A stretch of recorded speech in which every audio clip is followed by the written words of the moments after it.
कौन ब्रह्मा का पिता है, कौन विष्णु की मां, शंकर का दादा कौन है, हमको दे बता।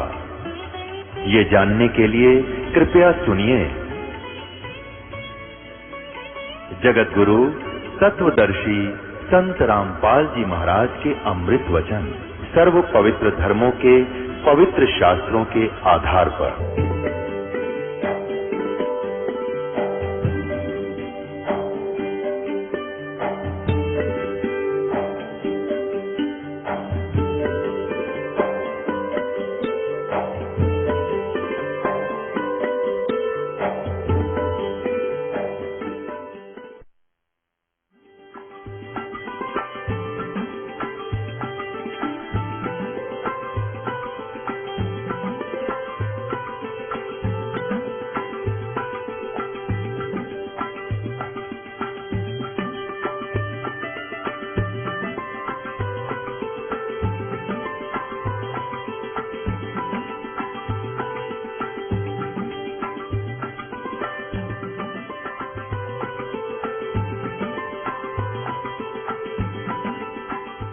कबीर परमेश्वर की वाणी है, राज तजना सहज है, सहज त्रिया का ने, और मान बढ़ाई ईर्षा दुर्लभ तजना ये। अरे इनके तजे बिना भगवान मिले नहीं। भगत होकर के ऐसी ईर्षा करें तो कहते फिर परमात्मा निकट नहीं आता।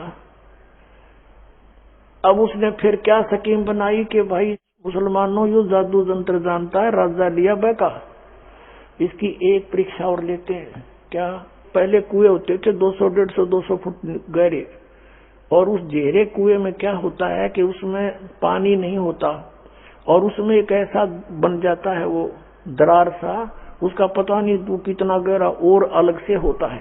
उन्होंने स्कीम बनाई मुसलमानों ने मिलकर के कि भाई इसको गहरे कुएं में डाल के ऊपर से छड़े कांटेदार झाड़ियां मट्टी कंकर भर देंगे उसको, हैं, और ये कहो कि अगर इसमें जीवित पा गया था मान लेंगे खुदा है।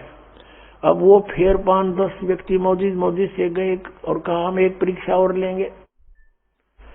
ये परमात्मा के सामने रखी गई अर्ज। परमात्मा ने कहा राजन इनको करने दो जो करेंगे, इन्होंने मुझे मारना है मार लेंगे, कोई बात नहीं। आज्ञा हुई, पकड़ के भगवान को कबीर जी को उठाकर गहरे कुएं में डाल दिया, पटक दिया।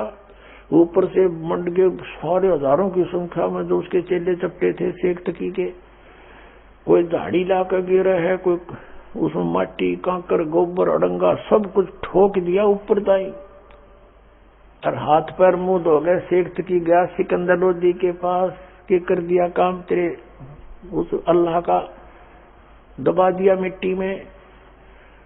अब सिकंदर लोधी थोड़ी सी देर पहले कमरे से आया था, प्रणाम करके बाहर ही निकला था, तभी वो आ गए थे। कहने लगे किसके विषय में बातें कर रहे हो? कि उस कबीर अल्लाह के बारे में जिसको तू कबीर खुदा कह रहा था, उसको घेरे में डाल दिया, खत्म कर दिया। अब वो खत्म है। सिकंदर लोधी ने कहा किसके बारे में? वो बैठे कमरे में, आज दिखाऊं। अब जाकर देखा वो बैठे परमात्मा। बोलो सतगुरुदेव।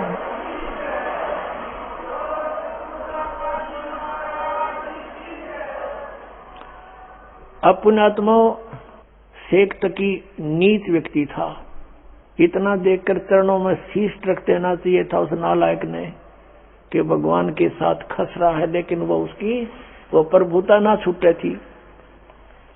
कुछ दिनों के बाद कुछ तुरंत ही उसने ये परीक्षाएं ली। फिर कहा कि देखो भाई मुसलमानों एक परीक्षा और ले लो। क्या कि मेरी लड़की कब्र में दबा रखी है हमने, अगर उसको जीवित कर देगा तो मान लेंगे ये कुछ करामात रखता है। सबने स्वीकृति दे दी, क्योंकि भोले भाले व्यक्ति इन गुरुओं के बंधे रहे हैं, ये श्रद्धालु, चाहिए कुछ भी कराओ उनसे। उन्होंने फिर जाके कंडीशन रख दी राजा के सामने। राजा ने रख दी कबीर साहब के सामने कि भगवान ये एक और पंगा पा दिया इन्होंने। अब मालिक तो गए इसलिए थे कि किसी प्रकार मेरे बच्चे मुझे पहचान ले, किसी तरह पहचान ले मुझे। परमात्मा ने कहा कह दो इनको, तीसरा दिन रख दो। दिन निर्धारित कर दिया कि उस दिन इस समय उस लड़की को जीवित करेंगे, और आसपास मुनादी करवा दो राजा। अब राजा ने आसपास नगरों में, गांवों में मुनादी करवा दी, ढिंढोरा पिटवा दिया, अनाउंसमेंट करवा दी कि ऐसे ऐसे मृत लड़की को जीवित करेगा कबीर परमेश्वर आए हुए हैं। शेख तकी की लड़की कब्र में दबी हुई है, मृत्यु को प्राप्त हो चुकी है कई दिनों से। अब वहां जाकर हजारों की संख्या में, कई हजारों की संख्या में 20, 30, 50 हजार व्यक्ति इकट्ठे हो गए। कब्र को फुड़वा दिया गया। परमेश्वर कबीर जी ने कहा कि शेख तकी अब तू कर ले अपने जंतर मंत्र, कहीं फेर के मैं कर दूं, वो जिंदा जीवित कर देता। तो उपस्थित सभी व्यक्तियों ने कहा कि भगवान अगर इसके पास कोई शक्ति होती तो अपने बच्चे को कौन मरने देता, ये तो पहले ही कर लेता, ये इसके पास कुछ नहीं है, आप करके दिखाओ। तो परमेश्वर ने कहा कि हे शेख तकी की बेटी जीवित हो जा। लड़की जीवित नहीं हुई। फिर कहा कि शेख तकी की बेटी जीवित हो जा। लड़की जीवित नहीं हुई। शेख तकी ने नाचना कूदना भंगड़ा पाना शुरू कर दिया। देखा चोर की चोरी पकड़ी गई, देखा मुर्दे कभी जीवित होते हैं, झूठा है कपटी है। अपनी बेटी के जीवित ना होने का गम नहीं, कबीर साहब के हारने की खुशी मना रहा वो मूड। परमात्मा ने तीसरी बार फिर कहा, फिर भी नहीं हुई। वो तो परमात्मा लीला कर रहे थे, जो नाच कूद ले मूर्ख थोड़ी देर। फिर कहा कि हे जीवात्मा जहां भी है तू, कबीर हुक्म से वापस आ, प्रवेश कर इस लड़की के शव में और बाहर आ जा।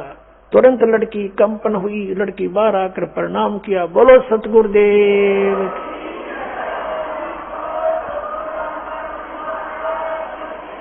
बंदी छोड़ कबीर परमेश्वर जी की जय हो।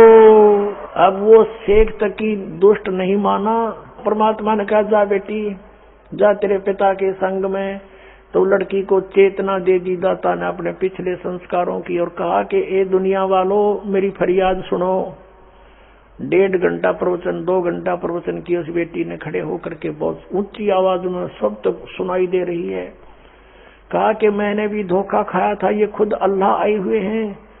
2 जन्म पहले ये मुझे मिले थे, मैं राबिया रूप में थी। उस समय मैंने इनकी 4 वर्ष भक्ति करी थी, फिर मैंने लोक लाज में छोड़ दी थी। उसके कारण मैं अगले जन्म में एक बांसुरी नाम की लड़की बनी वैश्या, और मैंने मक्के में अपना शीश भी चढ़ा दिया था और सब जगह मेरी वाह वाह हो रही थी। लेकिन अगला जन्म मेरा शेख तकी के घर में लड़की का जन्म हुआ और अब मैं 12 वर्ष